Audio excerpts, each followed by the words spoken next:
Green is good because green is mana, and mana is power, and power is green. I mean, just look at the Green Lantern. Powerful and sexy. This is a perfect loop for my Nissa Resurgent Animus deck. But only 69 forests? Nice. Wait, that's not nearly enough. That's you, that's what you're saying. Well, it's a nice number and all, but there's more land to come, don't you worry.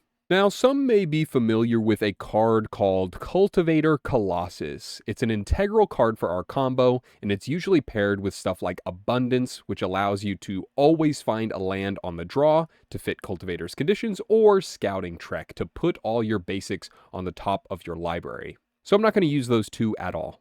For the start of the game, we really need to make sure our opening hand satisfies two conditions. Cultivator Colossus shouldn't be in your hand unless you want to get a bit risque. And you need at least two fetch lands, something like Wooded Foothills and Evolving Wilds. The more the better, and if you can get your hands on something like Gemstone Caverns or Castle Garenbrig, that'll be even better.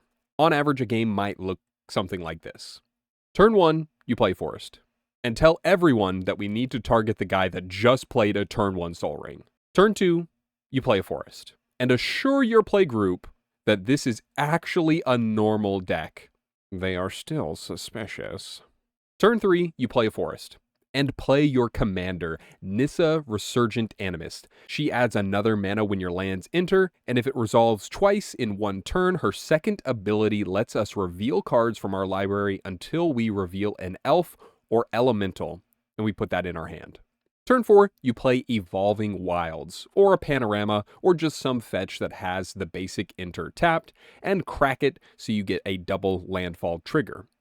This activates our Nissa, and you reveal cards until you hit the only legal target in the deck, which is a Thicket Elemental, a 5-mana 4/4 with a 2-cost kicker that when it enters, if it was kicked, reveal cards off the top of the library until you reveal a creature.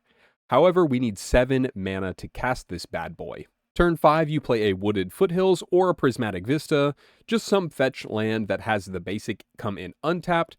This will give us 2 extra mana from the Nissa triggers, and we should have 5 untapped basics, which is enough to cast Thicky Elemental for its kicker cost, and if he doesn't get countered, you have essentially won, because the only other creature in the deck is Cultivator Colossus, which immediately enters the battlefield.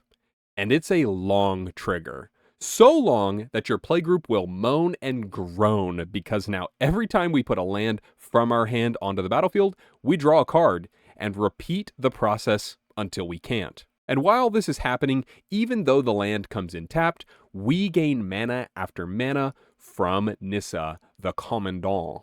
And your opponents can't do anything while it resolves. They can't counter it because it entered with the uncountered Thicket trigger. And the Elemental is much more unassuming, so it's less likely to be countered as opposed to the Cultivator itself. Now, Cultivator finishes resolving after you've drawn all your other cards and have played at least 50 lands.